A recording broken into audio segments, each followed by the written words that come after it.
Thank you. I hope everybody is well and taking care of themselves. I thought I would have a conversation with you, a press conference with you. In the Congress Party, we have been having an internal discussion about some of our suggestions to the government. And I thought in this press conference, I would lay out some of the ideas that are being discussed internally in the Congress Party. And it is in the spirit of attempting to help the government and to provide some sort of input from our side.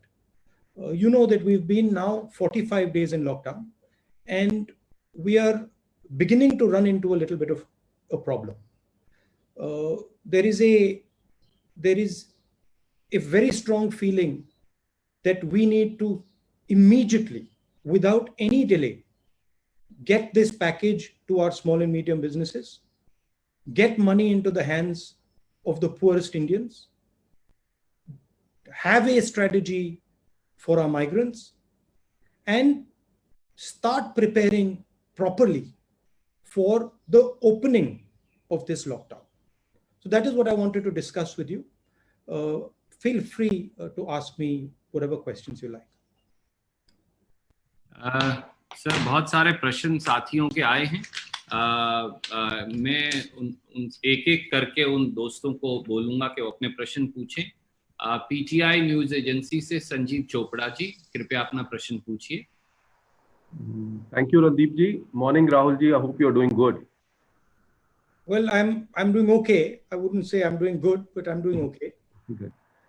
Rahul ji, we are in the middle of lockdown 3, and various experts across the world, including the AIIMS director here, have said that the peak will come sometime in June and July. And, since the lockdown is ending on May 17, and with new infections rising, what do you think should be the government's decision on May 17, and what should guide it? And since you said the Congress has also made some suggestions in this regard, and some states which are Congress ruled have said that they will not open their borders till the time the situation improves. So what is your view on that? The central thing the government needs to do is it needs to now give a little bit of transparency on its actions. We need to understand when they open, what is the criteria for that opening. So what are the boxes that they want ticked off before they actually start to open? Number one. And I think it's important that the government tells the people of India that these are the criteria that we're going to be using. And if these criteria are met, then we are going to open. Second,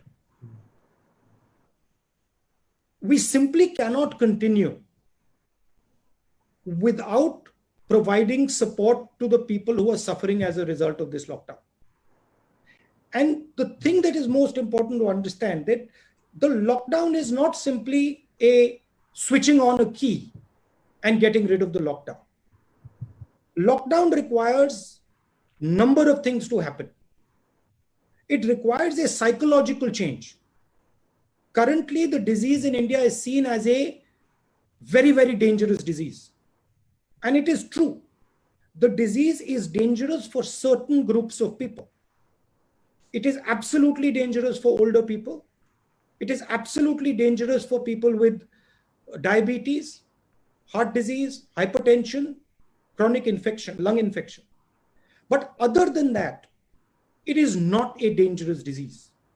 So we are going to have to make a psychological change in the mind of our people. Currently, the people are very scared of the disease. The government, if it wants to open up, it has to turn this fear into a sense of confidence. Otherwise, you can open up and people won't go out. Finally, I'd like to say that the opening up is a transition.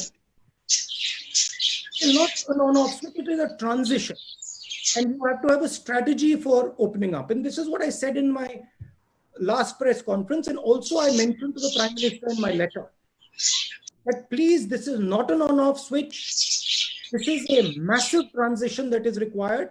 It will require coordination between state government, central government, DM, everybody, and most important, the people of India. That is the challenge in front of the government now. And let me tell you, it's not a trivial thing. It is a serious challenge, and I would request the government that they view state governments as partners. They view district magistrates as their partners, and that they do not centralize the decision making. Thank you. Thank you, Rahulji. The next question comes from Siddharth of ANI. Also, I will request Rajdeep Saradesai ji to also ask his questions since they seem to be related. Siddharth ji, first you go ahead. Since you are younger, let's give you the opportunity first. Now, how come you're giving younger people opportunity first? Normally we have seniors who we give. No. So that's what. Rajdeep ji, It's okay, sir. It's okay. Senior, he's older. It's the age of the young. नमस्कार sir. नमस्कार। Sir आपसे यही पूछना चाह रहा था, आपने पहले भी बात कही कि लॉकडाउन एक पॉज बटन है और 45 दिन हो गए, लोग सड़क पर आ रहे हैं, साल की महिला को कंधे पर लेकर निकल पड़ता है, ट्रेन से कट गए लोग, जो है जो मालगाड़ी से ट्रेन रेलवे ट्रैक पर लोग चल रहे हैं, साइकिल पर लोग निकल रहे हैं। क्या आपको लगता है कि इस लॉकडाउन की स्ट्रैटेजी जो थी या लॉकडाउन का पर्पस था वो डिफीट हो रहा है और लोग विश्वास खो बैठे हैं सरकार में? क्या यही वजह है कि लोग सड़कों पर निकल रहे हैं?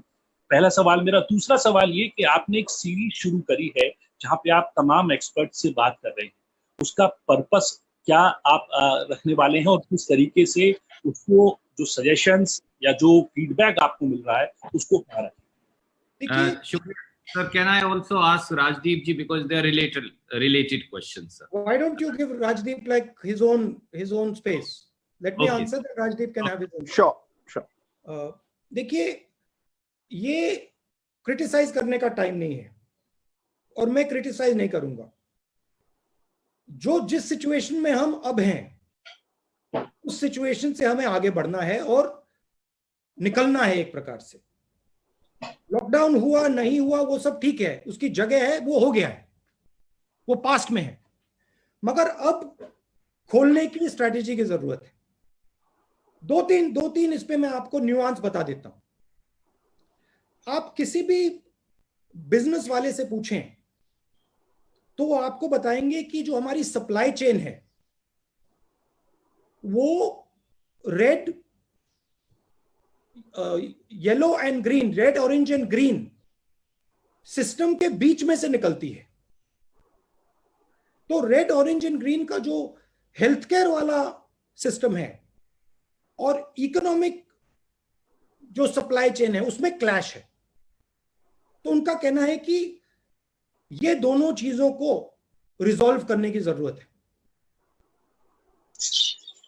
हमने पहले भी कहा कि पैसे की जरूरत आज है, माइग्रेंट्स को पैसा आज देना है, सपोर्ट आज देना है, गरीब लोगों को आज पैसा देना है, और जो स्मॉल एंड मीडियम इंडस्ट्रीज हैं उनको आज मदद करनी है, कल नहीं, परसों नहीं, आज।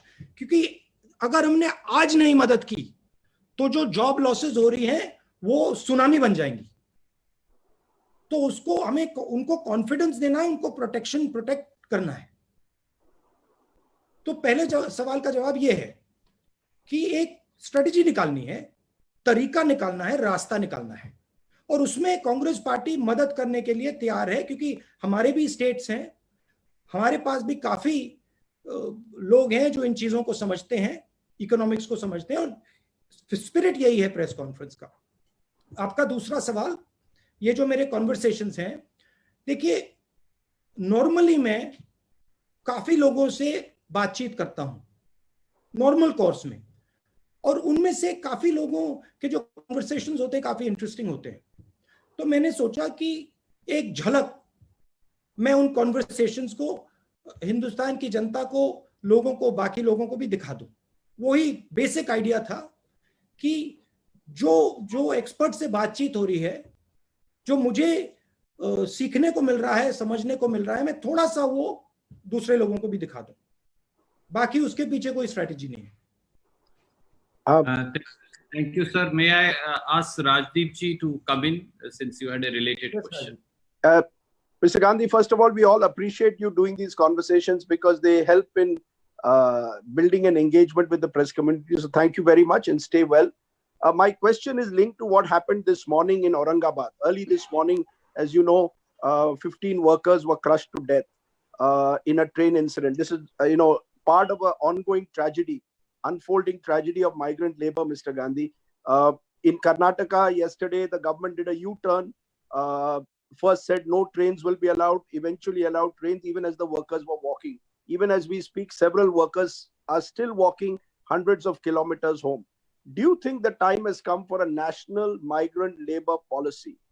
And does that involve cash transfers that you are talking about right away or something more long-term? Because the Odisha High Court today, for example, has said they will not allow migrant workers to come into Odisha unless they are shown to be COVID negative. Do you believe this has to go beyond COVID? And in the immediate, would you want trains across the country as the first step and then a national long-term migrant labor policy? And what would that involve, Mr. Gandhi? Look, there are pushes and pulls with regards to the migrant labor. First broad thing that we are saying is take the idea of Nyay and start putting money directly into 50% of India's poor households. Just without thinking of it, just start doing that. It's not going to cost so much. 65,000 crores is what it's going to cost. And it will completely transform the way people are thinking about this current situation, their current situation. Because we have to understand, if you are on daily wages, you do not have choices. You simply do not have a choice. So we have to give them a choice. That's point number one. Point number two is the transfer of migrants. I am not an expert on this. So I'm not going to sit and opine what I think about trains. But what I do think is that a conversation between states has to happen. And these decisions have to be made with empathy towards migrants, with thinking about their rights, so not crushing their rights, but they have to happen between states and the center has to oversee them.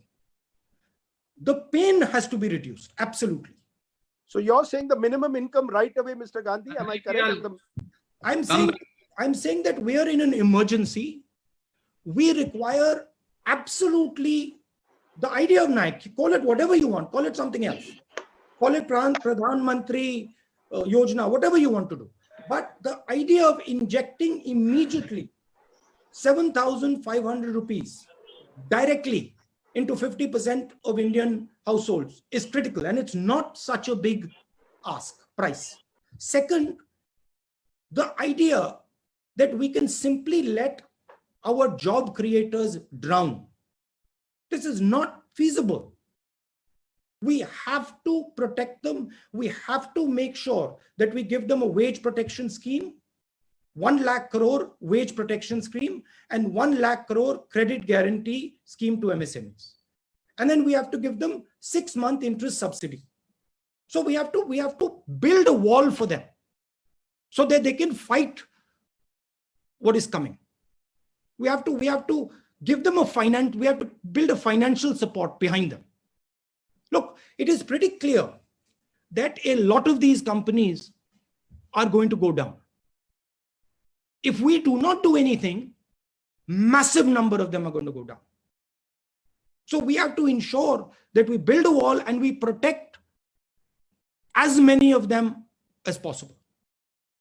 Now, there's another thing here, which is something important, that when we think about India's business system, we cannot simply say MSMEs and not big business, because there is a link between big business and MSMEs. Most of the stuff the MSMEs supply goes to big business. So if your big business isn't firing, your MSMEs can't fire. So there has to be a view where we are thinking systemically, where we are working to start the economy where we are certainly giving much more benefit to the small and medium industry, but we're also keeping in mind that there is a link between large business and small and medium business. And if we suddenly say, okay, only SME, only small business is going to be helped and big business is going to be left to its own devices, we'll actually harm small business as well. Thing to understand in this current situation is everything is connected. And if you want to start the engine, you cannot think of starting just one part of the engine. You've got to start the whole engine. That is why creating demand, putting money into the system, putting money into poor people's hands, helping small and medium businesses, making sure you're protecting some of the larger players. These are all things that are interlinked if you want to start the economy. Thank you, sir. May I go back to the news agency IANS? Yes. Please go ahead. From IANS. It's almost 45 days into the lockdown. Does it surprise you that there is no sign of much talk about fiscal stimulus package? Congress party and Sonia Gandhi has given suggestions so many times to the government. In fact, Congress president has written many letters and asking for a special package. We haven't still heard from the government anything about fiscal deficit, fiscal assistance package. Why is it necessary? The assistance is necessary. Why?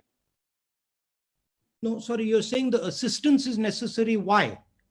Why is it necessary? Why is it essential to announce it soon? Because the Indian economy stopped. Because businesses are collapsing. And you need to create demand immediately. You need to get the system started. Otherwise, we'll have a catastrophe. Right? Now, I understand that there is a view in the government that if we move too fast and we spend too much money, we might end up getting a downgrade, and we might end up creating problems with the rupee. But my sense is that you've got to take that risk. You have to move aggressively now, because if you do not control and defend the foundation of our economy, downgrade and all will not matter anymore. Thank you, sir. India is all about domestic consumption. We have to start domestic consumption. We have to start the engine. And I'm sorry to say, we're losing time. And the more time we lose, the worse the impact is going to be. But why do you think that government is delaying it? I said to you that there is a sense in the government that creating a large deficit will create problems externally as far as the rupee is concerned, and as far as downgrading of our country is concerned. But I think the government needs to stop worrying about that and move quickly to protect the heart of our economy. Thank you, sir. From PTI भाषा, अनवर जी कृपया अपना सवाल पूछिए। Sir नमस्कार। Sir आप बार बार जो है decentralisation की बात कर रहे हैं, उस संदर्भ में आपको क्या लगता है जो केंद्र सरकार का रुख रहा है अब तक राज्यों के प्रति, उसे आप कैसे देखते हैं? और जो प्रधानमंत्री की कोट अनकोट स्ट्रॉन्ग लीडर की जो छवि है, उसका संकट के इस समय कितना फायदा और कितना नुकसान हुआ है आपके नजरिए में? Thank you sir. देखिए, फ्रैंकली अगर आप मुझे पूछें, देखिए प्राइम मिनिस्टर की स्टाइल है और वो उसकी जगह है, वो उनका तरीका है, उनका स्टाइल है। मगर ऐसी घटना में मुझे एक स्ट्रॉन्ग लीडर के बजाय बहुत सारे स्ट्रॉन्ग चीफ मिनिस्टर, एक स्ट्रॉन्ग प्राइम मिनिस्टर और बहुत सारे स्ट्रॉन्ग डीएम्स, बहुत सारे स्ट्रॉन्ग कलेक्टर्स चाहिए। मुझे चाहिए कि हम बीमारी को लोकल लेवल पे ही निपटा दें। हर लेवल पे बीमारी के सामने एक स्ट्रॉन्ग हिंदुस्तानी लीडर खड़ा हो, चाहे वो डीएम हो, चाहे वो किसान हो। मगर मैं उनकी स्टाइल है, वो अलग है, वो ठीक है। मैं आपको छोटा सा उदाहरण देता हूं। ये जो जोन्स बने हैं, रेड, ऑरेंज, ग्रीन, ये नेशनल लेवल से बने हैं। ये जोन्स स्टेट लेवल पे बनने चाहिए। हमारे स्टेट के चीफ मिनिस्टर्स हमें कह रहे हैं कि नेशनल लेवल पे जो रेड जोन है वो एक्चुअली ग्रीन जोन है। और जो ग्रीन जोन है वो एक्चुअली रेड जोन है। तो इंफॉर्मेशन स्टेट लेवल लीडर्स के पास है।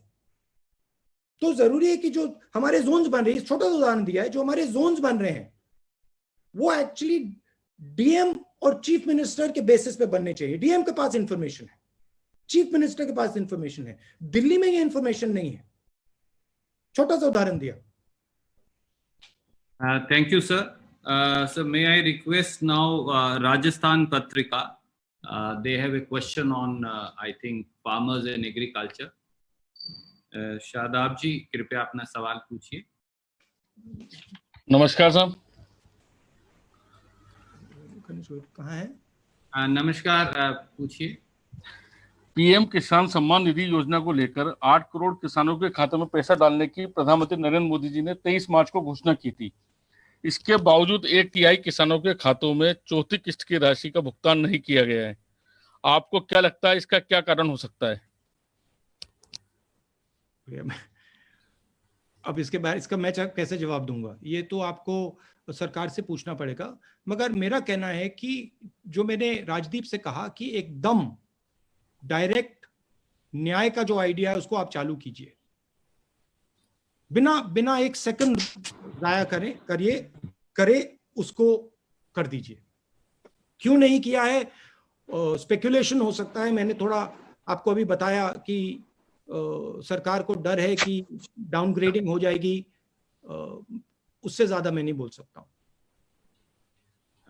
Thank you, sir. May I request Ashish from ABP to ask his question? Ashish, ABP. Can you hear me, Randeep ji? Yes, please go ahead. Thank you, Randeep ji. Namaskar. Ashish ji. Sir, here this side, if you can see me, I'm raising my hand. You don't know which side you are on my screen. Yes, of course. That I'm just, if you can figure me out, I have my hands raised.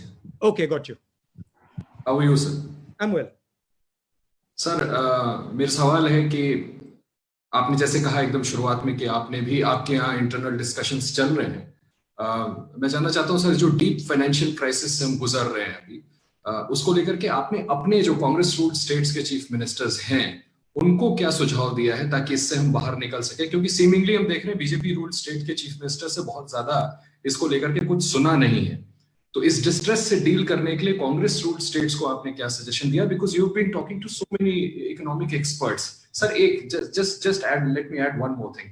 आपने अभी कुछ दिनों पहले एक issue और raise किया था आरोग्य सेतु को लेकर के। एक रैंडम ट्विटर यूजर ने इस पे कुछ सवाल उठाए थे जिसपे आरोग्य सेतु की तरफ से रिस्पॉन्स भी दिया गया था। उन्होंने उन ऑब्जेक्शंस को कहा कि ये चीजें वैलिड नहीं है। आपको क्या लगता है सर इसके बाद की, क्या do you still stand by your stand on Aarogya Setu कि वो पूरी तरह से फुल प्रूफ नहीं है? अगर इन दोनों सवाल का आप प्लीज काइंडली जवाब दें। तो जो आरोग्य सेतु का वो ऐप है उसको हैकर्स ने तो उसको क्रैक भी कर दिया है, वो तो पब्लिक नॉलेज है। मगर मेरी मेन इशू उसमें ये है कि आप उसको ओपन सोर्स करिए। उसका जो इंटरनल प्रोग्राम है, उसका जो स्ट्रक्चर है वो पूरा सबको खोल के दिखा दीजिए। सिंगापुर का जो ऐप है वो ओपन सोर्स है, उसको कोई भी खोल के देख सकता है। तो मेरा कहना है कि आप ट्रांसपेरेंसी लाइए, कंफर्ट दीजिए लोगों को, और फिर आप ट्रांसपेरेंसी लाएंगे और कंफर्ट देंगे तो फिर आप ऐप चलाना चाहते हैं चला सकते हैं। जो स्टेट चीफ मिनिस्टर्स को आपने, स्टेट चीफ मिनिस्टर, देखिए मेरा रोल उनको एडवाइस करने का नहीं है। मेरा रोल, जो हमारे 3 चीफ मिनिस्टर्स हैं, मनमोहन सिंह जी कांग्रेस प्रेसिडेंट, हम सब कुछ ही दिन पहले हमने एक डिस्कशन किया और उस डिस्कशन में जनरली जो हमारे पंजाब, राजस्थान, पौंडीचेरी में जो छत्तीसगढ़ में जो सिचुएशन है उसके बारे में उन्होंने हमें ब्रीफ किया। उनका कहना था कि लड़ने के लिए डिसेंट्रलाइजेशन की जरूरत है, और उनका कहना था कि जो सरकार, सेंट्रल गवर्नमेंट से जो उनको पैसा मिलना चाहिए वो उनको मिल नहीं रहा है, तो उनको बोरो करने की जरूरत, बोरो करना पड़ रहा है, तो उससे उनको काफी मुश्किल हो रही है। ये बेसिक उनकी पोजीशन थी। और फिर अलग अलग स्टेट्स में अलग अलग इश्यूज थे। पंजाब में इशू था कि जो मैंने सप्लाई चेन की बात की, कि अगर आपने मेन सप्लाई चेन की जगह रेड कर दिया तो फिर मतलब वहां पे इकोनॉमी शुरू ही नहीं हो सकती।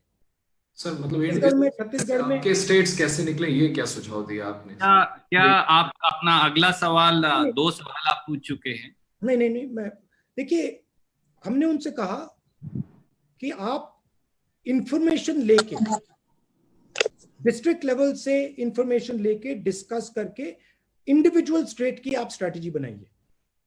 अगर इनपुट की जरूरत है तो हम पीरियोडिकली जो हमारे चीफ मिनिस्टर्स हैं उनको एक साथ बैठाकर डिस्कशन करके हम असिस्ट कर सकते हैं। बट हमने कोई ऊपर से फोर्सिबली कोई सजेशन नहीं दिया है। Thank you sir. Can I go to Mausami from Aaj Tak? मौसमी जी अपना सवाल पूछिए प्लीज। वेयर आर यू मौसमी? राहुल जी नमस्कार, आपको आवाज मिल रही है मेरी? हाँ, आप कहाँ हैं? जी मैं सीपी में बैठी हूँ, कनॉट प्लेस में हम लोग का एक दफ्तर बना है आज तक का, तो वहाँ पे बाहर पेड़ के नीचे बैठ के आपसे सवाल कर रहे हैं। अच्छा बताइए। राहुल आज तक आपसे ये सवाल करना चाहता है, एक तरफ लॉकडाउन 3 में कुछ रिलैक्सेशन हुए हैं, इकोनॉमी को खोलने की बात की गई है और कई रियायतें सरकार ने बरती हैं। दूसरी तरफ ये तस्वीरें भी सामने आ रही हैं कि अस्पतालों में डेड बॉडी क्लेम करने के लिए लोग नहीं आ रहे हैं, घरों में मौत हो जा रही है क्वारंटीन में और कोई लेने के लिए नहीं आ रहा है। स्वास्थ्य को लेकर एक बहुत बड़ी त्रासदी जो है वो अनफोल्ड कर रही है। तो मैं पूछना चाह रही थी आपसे कि क्या केंद्र सरकार ट्रायल और एरर मेथड पे चल रही है, उसको नहीं मालूम है कि वो क्या कर रही है, और क्या ये हजारों लाखों लोगों की जान की और स्वास्थ्य की कीमत पर आई कांट हियर, थोड़ा लास्ट बिट फिर से रिपीट कीजिए मौसमी जी। मैं ये बोल रही थी राहुल कि क्या आपको लगता है कि सरकार ट्रायल और एरर मेथड पे चल रही है? जो रिलैक्सेशन किया गया इसको सोच समझ के करना चाहिए था। तमाम डॉक्टर अब जो है ड्यूटी पे नहीं आना चाहते हैं, दिल्ली के आधे डॉक्टर हरियाणा में फंसे हैं, तो एक स्वास्थ्य को लेकर बड़ी त्रासदी अनफोल्ड कर रही है। डेड बॉडीज क्लेम नहीं हो रही है, लोग डरे हुए हैं। तो जो मानसिक रूप से आप कह रहे थे सेंसिटाइज करने की जरूरत है जनता को, क्या आपको लगता है कि सरकार ट्रायल और एरर पर चल रही है और हजारों लाखों लोगों का स्वास्थ्य और जान जो है वो दांव पर है? देखिए, अगर फेयरली बात बोली जाए तो जिस सिचुएशन में आज हिंदुस्तान है नॉर्मल सिचुएशन नहीं है। अब जो नहीं कहा गई, हाँ ये नॉर्मल सिचुएशन नहीं है जी, तो कोई इसमें नॉर्मल सोल्यूशन नहीं निकलने वाला है। मेरा कहना है कि सोल्यूशन है। अगर हम डिसेंट्रलाइज करें और इस लड़ाई को डिस्ट्रिक्ट लेवल तक ले जाएं तो हिंदुस्तान सोल्यूशन निकाल सकता है। अगर इस लड़ाई को हम पीएमओ में रखेंगे तो लड़ाई हारी जाएगी। तो प्राइम मिनिस्टर को पावर डिवॉल्व करना पड़ेगा। प्राइम मिनिस्टर को चीफ मिनिस्टर्स पर भरोसा करना पड़ेगा और चीफ मिनिस्टर्स को डीएम्स पर भरोसा करना ही पड़ेगा। और अगर हमने सेंट्रलाइज किया तो फिर कैलामिटी होने वाली है। मगर मैं आपको एक और बात बताना चाहता हूं जो मैंने पहले बोली। देखिए, लॉकडाउन ने सिर्फ हिंदुस्तान की नहीं पूरी दुनिया की साइकोलॉजी बदल दी है जी। लॉकडाउन से पहले कोविड डेडली डिजीज नहीं थी। लॉकडाउन के बाद लोगों के दिमाग में कोविड डेडली डिजीज हो गई है। ये एक्चुअली गलत फहमी है। कोविड डेडली डिजीज है मगर 1% लोगों के लिए, और हमारा फर्ज बनता है कि हम उस 1% को पूरा प्रोटेक्शन दें और उनमें से एक व्यक्ति को बीमार ना होने दें। मगर हमारा यह भी फर्ज बनता है कि देश की जनता को बताना और समझाना कि 99% लोगों के लिए यह फेटल बीमारी नहीं है। यह प्रधानमंत्री को बहुत अग्रेसिवली करना चाहिए, हम सबको बहुत अग्रेसिवली करना चाहिए, क्योंकि आज हिंदुस्तान में बाकी दुनिया में डर का माहौल है और अगर हम लॉकडाउन को हटाना चाहते हैं, डर के माहौल को मिटाना ही पड़ेगा, नहीं तो आप सब कुछ खोल दो, कोई बाहर नहीं आने वाला है। तो मैं आपको भी, प्रेस वालों को भी ये मैसेज देना चाहता हूं कि आपको भी ये रियलिटी बतानी चाहिए कि 99% हिंदुस्तानियों के लिए ये डेंजरस डिजीज नहीं है। 1% 2% के लिए जरूर डेंजरस है। राहुल, रियलिटी सरकार से भी आनी चाहिए। हकीकत ये भी है कि स्वास्थ्य मंत्रालय की प्रेस वार्ताएं लगातार अब पोस्टपोन और कैंसिल हो रही है। लगातार डबलिंग जो है वो उसका पीरियड कम होता जा रहा है और प्रेस वार्ता कम होती जा रही है सरकार की तरफ से। तो ऊपर से इंफॉर्मेशन नहीं आ रही है, ऐसे में मीडिया आगे क्या जानकारी दे, इससे और कियोस और पैनिक फैलता है। तो लगातार प्रधानमंत्री भी कर रहे हैं। मैं आपको अपनी साइड से बता देता हूं, फिर आप शायद माने ना माने। जितना आप इसको कम सेंसेशनलाइज करेंगे, जितना आप इसकी रियलिटी बताएंगे, उतना हिंदुस्तान को फायदा होगा। रियलिटी बड़ी क्लियर है, 1 to 2% के लिए डेंजरस डिजीज है, 95% लोगों के लिए, 99% लोगों के लिए ये डेंजरस डिजीज नहीं है। और ये जो माहौल, डर का माहौल है, इससे हमें निकलना ही पड़ेगा। और जितना जल्दी हम निकलेंगे उतना जल्दी हम नॉर्मेलिटी में जा सकते हैं। तो मेरी भी जिम्मेदारी बनती है, आपकी भी जिम्मेदारी बनती है, प्रधानमंत्री की भी बनती है। आज हमें ये सब भूल जाना है कि मैं जर्नलिस्ट हूं, मैं कांग्रेस पार्टी का हूं, मैं आरएसएस का हूं, मैं बीजेपी का हूं। नंबर 1, मैं हिंदुस्तानी हूं। हिंदुस्तान में डर मिटाना है और हिंदुस्तान की जो इकोनॉमिक सिस्टम है, वापस उसको पटरी पे लाना है। Thank you, sir. May I go to Anand Patel from India Today? Anand ji. Hello, Rahul ji. Can you see yes, me? Yes, I can. Anand. Yeah. So, no, this pandemic crisis, everybody believes that this is also an opportunity for India to invite investment. And the recent suspicion among the businesses operating out of China have offered a great opportunity for us to open our doors for long-term investment. But do you think our government is doing enough? Do you have any suggestions to offer? Frankly, now is not the time to think about what we will do 5 years from today. Now is the time to think about what we are going to do now, this minute, immediately.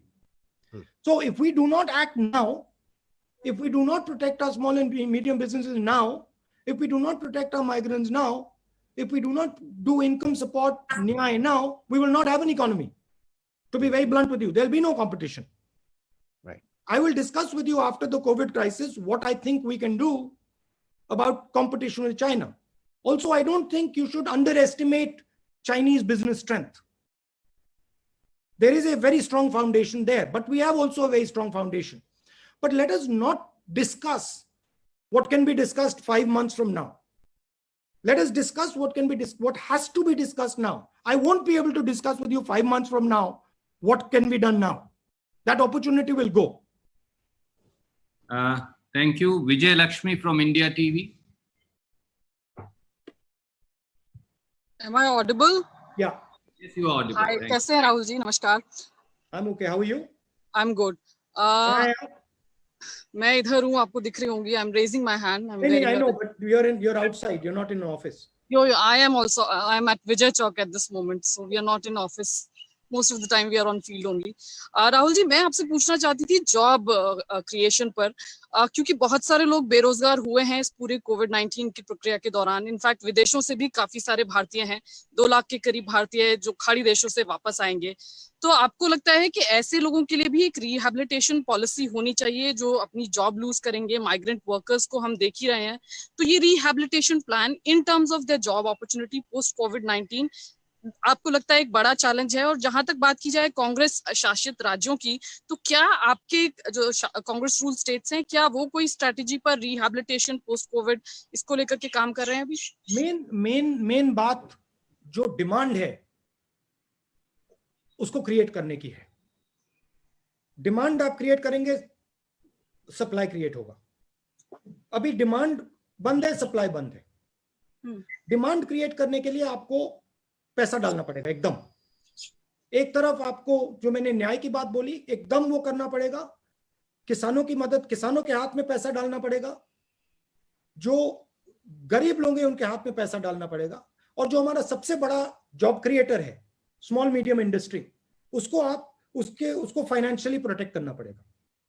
और जो मैंने पहले point बनाया कि आप small and medium को large industry से हटा नहीं सकते, लिंक्ड हैं, तो आपको सिलेक्टिवली जो हमारी लार्ज इंडस्ट्रीज हैं उनको भी प्रोटेक्ट करना पड़ेगा। जॉब क्रिएशन जब होगा जब स्मॉल एंड मीडियम इंडस्ट्रीज में कॉन्फिडेंस आएगी और इंजन स्टार्ट होगा। और आखिरी बात जो मैंने दोहराई, अगर डर का माहौल नहीं हटा तो लॉकडाउन नहीं हटने वाला है। तो एक्टिवली डर के माहौल को चैलेंज करना है, आपको भी करना है, मुझे भी करना है, पीएम को भी करना है, मिलकर करना है। लेकिन राहुल जी, आपको लगता नहीं कि डर के माहौल को चैलेंज करने के कुछ रेपरकशन भी हो सकते हैं? लोग शायद बहुत लाइटली लेने लग जाएं चीजों को। नहीं, लाइटली नहीं लेना है, रियलिटी बतानी है।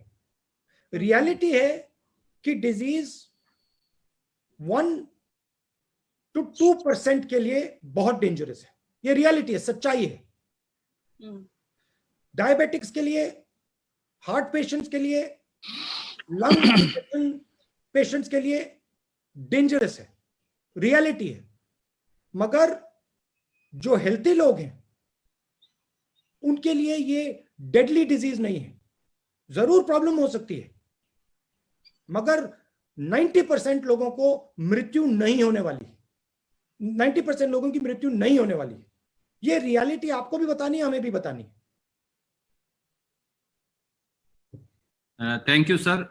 मैं सब साथियों से अनुरोध करूंगा, आप सब 2 सवाल पूछने लगे हैं, ऐसे बाकी साथियों का नंबर नहीं आएगा। उमा शंकर जी एनडीटीवी से, कृपया अपना सवाल पूछिए। जी, आपको आवाज आ रही है मेरी? हाँ जी। जी, राहुल, आपको याद होगा कि पिछली बार जो आपने पिछले महीने प्रेस कॉन्फ्रेंस किया था, शायद 16 अप्रैल को, तो मैंने ट्रेन का सवाल पूछा था। आपने तब कहा था कि मैं एक्सपर्ट नहीं हूं और एक्सपर्ट की राय जो है वो अलग अलग तरह की है, सरकार को चाहिए कि एक्सपर्ट से वो पूछ के फैसला ले। अब जबकि सरकार ने फैसला ले लिया है, ट्रेन जो है वो कुछ तादाद में चलाई जाने लगी है, अभी भी ये देखने को आ रहा है कि बहुत सारे हजारों की तादाद में या लाखों की तादाद में जो माइग्रेंट लेबरर्स हैं वो सड़क के रास्ते, रेल लाइन के रास्ते जा रहे हैं। कर्नाटक जैसे स्टेट में एक बार ट्रेन रोक दी जाती है, फिर उसके बाद ट्रेन चलाने की बात होती है। तो जो एक समस्या है माइग्रेंट लेबरर्स की, वो लगातार बनी हुई है, बहुत ही कंपेलिंग है। तो क्या आप सरकार को ये सुझाव देंगे कि जब ट्रेन चलाने का फैसला कर लिया है तो इसको थोड़ा ज्यादा तेज करे, तमाम मेडिकल प्रोटोकॉल को साथ रखते हुए, ताकि ये जो आवाजाही का जो काम है वो जल्दी पूरा किया जा सके और दूसरी चीजों पर कंसंट्रेट किया जा सके? कांग्रेस प्रेसिडेंट ने जो रेलवे फेयर की बात उठाई वो बिल्कुल मुझे लगी बिल्कुल सही थी, कंपैशनेट थी, अच्छी बात बोली कांग्रेस प्रेसिडेंट ने। देखिए, सेफली करना चाहिए, आप जितना भी टेस्ट कराना चाहते हैं कराइए, मगर जो माइग्रेंट लेबर का जो हक है, जो राइट है, वो उसको मिलनी चाहिए। रिस्क लिए मत कीजिए, बिना टेस्ट मत कीजिए, मगर टेस्ट किए सेफली जरूर माइग्रेंट को अपने घर वापस भेजना चाहिए। Thank you sir. न्यूज 18 से अरुण कुमार सिंह जी, न्यूज 18 से अरुण कुमार सिंह। या बताइए जी। राहुल जी, आपको मेरी आवाज आ रही है? हाँ जी। अच्छा, सवाल आपसे मेरा ये है कि हेलो, बोलिए बोलिए, सुनाई दे रहा है। कल मैं एम्स के जो डायरेक्टर हैं डॉक्टर रणदीप गुलेरिया, उनके साथ इंटरव्यू कर रहा था। उन्होंने कहा कि तमाम स्टडीज हुई हैं जिससे ये साबित होता है और जिससे इस बात के आसार हैं कि जो पीक सीजन है कोविड-19 का हिंदुस्तान में वो जून और जुलाई में आने वाला है। यानी अभी वर्स्ट आना बाकी है, अभी जो चल रहा है वो तो कुछ भी नहीं है। तो मेरा सवाल ये है कि भारत सरकार के कार्यों को आप नजदीक से देख रहे हैं, प्रेस कॉन्फ्रेंस कर रहे हैं, आपको लगता है कि भारत सरकार तैयार है? और दूसरी बात जो है कि माइग्रेंट लेबरर्स लाखों की संख्या में फंसे हुए हैं। आपकी पार्टी के ही लोग आरोप लगा रहे हैं कि हमने 5 ट्रेन, स्पेशल ट्रेन मांगी, हमको 2 मिल रही है, 3 मिल रही है, ट्रेन नहीं मिल रही, हम किराया देने को तैयार हैं लेकिन हमको ट्रेन मिल ही नहीं रही है। इन दोनों मुद्दों पर आपकी राय जानना चाहता हूँ। सरकार जनरली माइग्रेंट लेबर्स को रिस्ट्रिक्ट करना चाह रही है और मैंने वो अभी पहले जवाब दिया कि उस प्रकार से रिस्ट्रिक्ट नहीं करना चाहिए, टेस्टिंग होनी चाहिए, और जो उनका हक है अगर वो घर वापस जाना चाहते हैं तो अलाउ कर देना चाहिए। आपने पीक की बात बोली, एम्स के डायरेक्टर कह रहे हैं कि जून में होगा, जुलाई में होगा। फ्रैंकली अगर आप मुझसे पूछें, मुझे लगता है कि उसके बाद भी हो सकता है। मैं एक्सपर्ट नहीं हूं, मगर मुझे लगता है कि जो हमारी सिचुएशन है, पीक और देर में भी आ सकती है। मगर जून में आए, जुलाई में आए, सितंबर में आए, जब भी आए, हमें जो हमारा लॉकडाउन है उससे ट्रांजिशन तो करना है। किस प्रकार से करना है वो सरकार को जल्दी से जल्दी डिसाइड करके इंप्लीमेंट कर देना चाहिए। फिलहाल जो तैयारी मैंने पूछा, आप तो तैयारियां भी देख रहे हैं, आप फैसले देख रहे हैं, आपकी पार्टी। रणदीप जी, नहीं बोलने दीजिए। रणदीप जी बोलिए। अरुण, मैं ये पूछ रहा था कि जो आप आर्थिक पैकेज की मांग कर रहे थे आपके मुख्यमंत्री, वो पैकेज आपको अभी मिला नहीं। आपके ही मुख्यमंत्री कह रहे हैं कि प्रधानमंत्री की तरफ से एक शब्द उस पर नहीं आ रहा है। वो कह रहे हैं हम तो 1,70,000 करोड़ दे दिए। तो मैं ये जानना चाहता हूँ जी। हाँ, नहीं, हमारे चीफ मिनिस्टर्स से क्लियर हमें इनपुट मिल रहा है कि जो पैसा उन्हें मिलना चाहिए वो दिल्ली की सरकार नहीं दे रही है। हमारा इंफॉर्मेशन है कि यही फीलिंग बीजेपी के चीफ मिनिस्टर्स को भी है।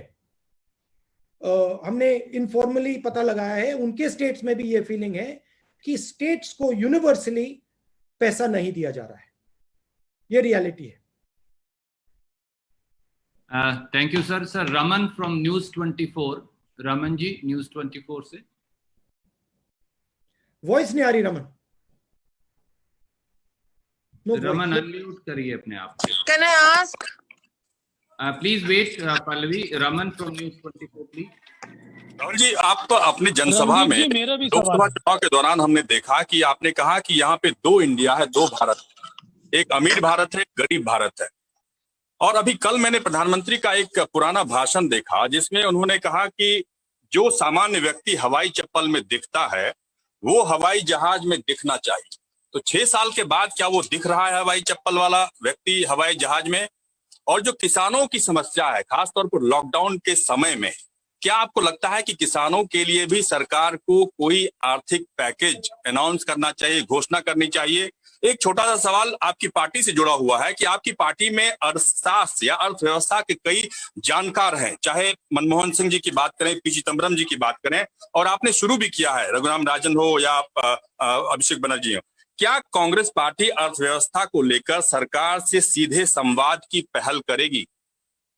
नहीं, देखिए, हम सजेशंस दे रहे हैं। जो भी हमें लगता है जिससे फायदा होगा वो इनपुट हम सरकार को दे रहे हैं। सरकार की जनरल स्टाइल ऑपोजिशन से बात करने की नहीं है, उसको हमने एक्सेप्ट कर लिया है। बट हम जो हमारा काम है वो कर रहे हैं।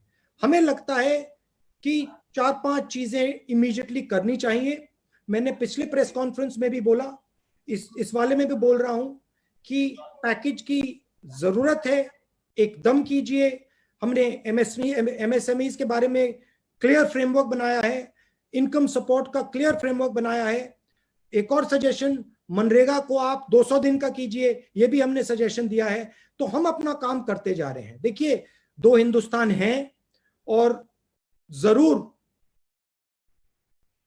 जो कोविड का असर है जरूर गरीब हिंदुस्तान को ज्यादा लग रहा है, जरूर। और इसीलिए सरकार को जो हमारे गरीब लोग हैं, जो हमारे किसान हैं, जो हमारे मजदूर हैं, उनके खाते में एकदम पैसा डालना चाहिए। Thank you sir. Mohit Dubey from News Nation please. Mohit. Rahul ji नमस्कार।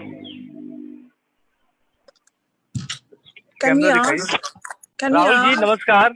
एक second, Mohit Dubey News Nation से बोल रहा हूँ। नमस्कार मोहित जी। मेरा सवाल ये है कि लगातार अर्थव्यवस्था को लेकर आप चर्चा भी कर रहे हैं और अर्थव्यवस्था को पटरी पे लाना बहुत जरूरी है। प्रधानमंत्री नरेंद्र मोदी खासतौर पर पीएम केयर फंड में पैसा इकट्ठा हो रहा है, बड़े बड़े सेलिब्रिटीज ने पैसा दिया है, आम लोगों ने पैसा उसमें दिया है। उसमें कितना पैसा अब तक खर्च हुआ, क्या कांग्रेस पार्टी इसकी डिमांड करती है, पूछेगी कि कितना पैसा इकट्ठा हुआ, कितना खर्च हुआ? और एक और सवाल छोटा सा इससे जुड़ा हुआ है कि लगातार आप लोग जो कह रहे हैं कि जो रेलवे का किराया है उसको लेकर आपकी जो संगठन है राज्यों की, वो लोगों की मदद कर रही है, चाहे अमेठी की बात हो, उत्तर प्रदेश की बात हो या दूसरे राज्यों की बात हो। लेकिन सरकार का कहना है और भारतीय जनता पार्टी का कहना है कि कांग्रेस राजनीति कर रही है, वो मदद नहीं कर रही है। नहीं, देखिए, ये आप मेरा प्रेस कॉन्फ्रेंस देखिए, इसमें मैंने कोई राजनीतिक आक्रमण नहीं किया। मैंने कोई आपने मुझसे पूछा, आपने मुझे बहुत सारी अपॉर्चुनिटीज दी, मैंने एक भी अपॉर्चुनिटी नहीं ली, क्योंकि मैं जानता हूं और समझता हूं कि ये टाइम नहीं है। ये टाइम मदद का है, फ्रैंकली बताऊं। हिंदुस्तान की जनता को दर्द हो रहा है, हमें उनके साथ खड़ा होना है, वो काम हम कर रहे हैं। आपका दूसरा सवाल क्या था? वो पीएम फंड। देखिए, जो मैंने कोविड ऐप के बारे में बोला वही पीएम फंड के बारे में बोल रहा हूं। उसकी ऑडिटिंग होनी चाहिए, क्लियर होना चाहिए किसने पैसा दिया, कितना पैसा दिया और किसको दिया। आप क्लियर कर दीजिए, ऑडिट कर दीजिए, कोई प्रॉब्लम नहीं। Thank you, sir. Can I quickly go to Pallavi from CNN? Hi, Rahul. Rahul, can you hear me? Yes, Yeah. Pallavi. I'm in blue. Okay, I hope you're Pallavi, fine. have you lost weight? I hope I have. Thank you. You've lost weight, huh? Thank you so much. Okay, Rahul, I'm just going back to what Captain Amrinder Singh said a few days back. He said people sitting in Delhi cannot decide what the zones are, cannot dictate the policy. So two quick questions over here. One, do you think there's a complete centralization as far as the policies and lockdowns are being decided? That's one. Second, Uttar Pradesh followed by Madhya Pradesh is coming out with these ordinances on labor laws, which means most of the labor's rights will be taken away because there's this worry that they're going back home and we don't have enough people to do work. So your quick reactions on these two. Centralization, you think? And second, of course, on the labor. One is the truth is that people are very scared. And it is the right of people to be scared. If somebody is scared of a situation, you cannot just say, I'm not going to care about that. So reducing the fear that is rampant is critical. It is very, very important. And it is the right of workers, right of every Indian, to go where he wants, go back home. And it is the duty of the government not to bully them, but to make it easy for them, as long as safety is maintained, to go back home. I think that is important. Amrinder Singh ji is very concerned because some of the zones that they have made red are actually not red. And some of the zones that they have made green are actually red. Because the information at the center is wrong. So he's actually worried about that. Because when you are centralizing the decision on the zones, you're making mistakes. And then that is helping spread the disease. That is why it is very, very important that the zones are decided by the districts and by the chief ministers. So you think the states are not being taken on board? The center is deciding everything? Randeep जी, बिलाल बोल रहा हूँ, मेरा भी एक सवाल है sir. एक second Pallavi, the list is being compiled at the center and told to the states. This is a very serious problem. The list needs to be created by the state. PMs need to say, the disease is in a dangerous place. I want to make it a red zone. And then the chief minister has to decide that. It cannot be decided top down. It is actually taking us backwards in the fight. Randeep ji, सवाल मेरे। Sir, can we go to Sanjay Mishra from Dainik Jagran? He's been waiting for some time. Thank you. Yeah. बताइए। संजय जी, सवाल पूछिए। Sir, उनका जी, मेरी आवाज आ रही है? राहुल जी नमस्कार। रणदीप जी, मेरा भी सवाल है। और राहुल जी मेरा सवाल इंटरलिंक्ड है। पहला सवाल यह है कि कृषि क्षेत्र को लेकर के सरकार ने अभी तक कोई स्पेशल पैकेज की घोषणा नहीं किया है। अगर जो कोविड का सिचुएशन है उसमें जो दिखाई दे रहा है वो हमारा कृषि सेक्टर ही शायद देश की इकोनॉमी को बचाएगा। दूसरा इसी से रिलेटेड सवाल है कि जो माइग्रेंट लेबर्स हैं, माइग्रेंट लेबर्स को कई स्टेट जैसे कर्नाटक, गुजरात और कुछ और स्टेट्स ने जबरदस्ती रोकने की कोशिश की है। एक आजाद देश में उत्तर प्रदेश, बिहार और झारखंड के मजदूरों को जानवर की स्थिति में वहां रखने का शेल्टर का इंतजाम है और सरकारें बिल्डर लॉबी या दूसरी लॉबी के दबाव में वहां उनको रोक रही हैं, आने नहीं दे रही हैं। इन दोनों सवालों पे मैं आपसे चाहूंगा कि कांग्रेस पार्टी का नजरिया क्या है। ये जो माइग्रेंट लेबर है, डेली वेज लेबर है, इनको रोकना बिल्कुल गलत है, इनह्यूमन है। मगर जब हम इनको भेजें, सेफली भेजें, टेस्ट करके भेजें और ये गारंटी करें कि वो सेफ है। पहला सवाल क्या था? कृषि के क्षेत्र के लिए कोई पैकेज अभी तक अनाउंस नहीं हुआ है। पिछले प्रेस कॉन्फ्रेंस में कहा था 10,000 रुपए अर्जेंट इनकम सपोर्ट किसानों को। तो और हमने जो न्याय की बात की है उसमें किसान भी इंक्लूडेड होंगे। तो ये हमारा स्ट्रक्चर है, मगर अब डिले नहीं करना चाहिए। मैं प्रधानमंत्री को कहता हूं, डायरेक्टली यहां से कहता हूं कि अब आप प्लीज डिले मत कीजिए, क्योंकि बहुत ज्यादा नुकसान होने वाला है। संदीप जी, बिलाल, मेरा भी सवाल। अमर उजाला से Vinod Agnihotri ji, go ahead please. Vinod Agnihotri ji वरिष्ठ पत्रकार हैं अमर उजाला से। हाँ जी। राहुल जी नमस्कार। मेरा सवाल ये है कि कोविड के नाम पर सरकारों को बहुत ज्यादा इमरजेंसी अधिकार मिल गए हैं और लोगों के डेमोक्रेटिक राइट्स और लेबर राइट्स को जो है कंट्रोल किया जा रहा है। अभी उत्तर प्रदेश की सरकार ने और मध्य प्रदेश की सरकार ने लेबर रिफॉर्म्स के नाम पर बहुत सारे लेबर राइट्स जो है वो खत्म कर दिए हैं। इस पर कांग्रेस पार्टी का और आपका क्या स्टैंड है? क्योंकि ह्यूमन राइट्स और डेमोक्रेटिक राइट्स को कर्व करने का एक तरीका कोविड के नाम पर एडमिनिस्ट्रेशन को, अथॉरिटीज को मिल गया है। हमारे लिए कॉन्स्टिट्यूशन सुप्रीम है और कॉन्स्टिट्यूशन में क्लियरली लिखा है कि हिंदुस्तान को किस प्रकार से चलाया जाएगा, क्या रूल्स होंगे, क्या अधिकार दिए जाएंगे लोगों को, और हम उन अधिकारों को डिफेंड करेंगे। जरूर इमरजेंसी सिचुएशन है, कोविड बीमारी और जो लॉकडाउन है इमरजेंसी सिचुएशन है, मगर ये जो एक प्रकार से कानून बनाए जा रहे हैं ये परमानेंट नहीं होने देंगे। मतलब इनको सिर्फ मैं आपको बता देता हूं, देखिए हमारी बात नहीं है जी। अगर कोई सोचता है कि हिंदुस्तान की आवाज को दबाया जा सकता है तो हिंदुस्तान उसको समझा देगा, कोई भी हो। तो हिंदुस्तान की आवाज को नहीं दबाया जा सकता है, उसमें तो मुझे पूरे कॉन्फिडेंस है। Thank you. मैं अब वाइंड अप कर रहा हूं। एक इंडियन एक्सप्रेस से हमारे साथी मनोज सीजी ने, वो लिंक टूट गया है, सवाल नहीं पूछ पाए, पर सवाल मुझे भेजना है। रणदीप जी, मैं भी पूछने का मौका दीजिए। रणदीप जी, मैंने भी आपको सवाल भेजा है, पढ़ो भैया। People get the money advance में, और उन्होंने कहा मैं क्यू में। Nobody can hear, sir. You'll have to repeat. Promise to that. I can't hear you. Sorry, sir. Since everybody was speaking. Abhijit Banerjee, during his conversation with you, said that cash transfer should be made after the lockdown is lifted, so that people get the money when they can go out and buy and not now.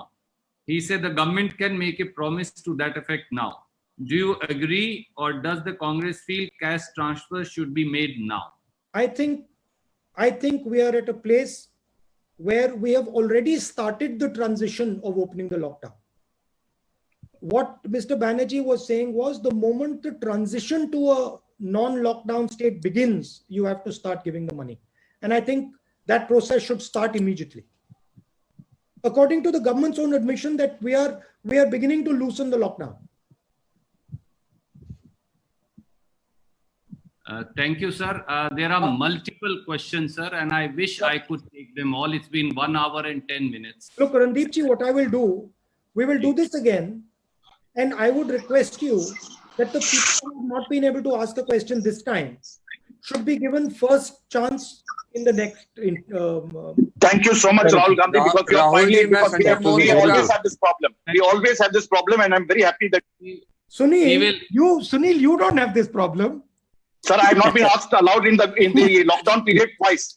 Okay, good. Sunil will ask the first question next time. And Mukesh Kaushik is also not being given chance, sir. Happy line में हूँ sir. Sunil and Mukesh will get the first Bilal Sabzwari Swaraj express से बोल रहा हूँ. आज question ले लीजिए sir, मुझको बहुत एक अर्जेंट सवाल करना है. Can I make? We'll take a question from Mukesh and Sunil both, and then we will wind it Rahul, up. This is Sanjeev Mohan Gupta. Can I ask you?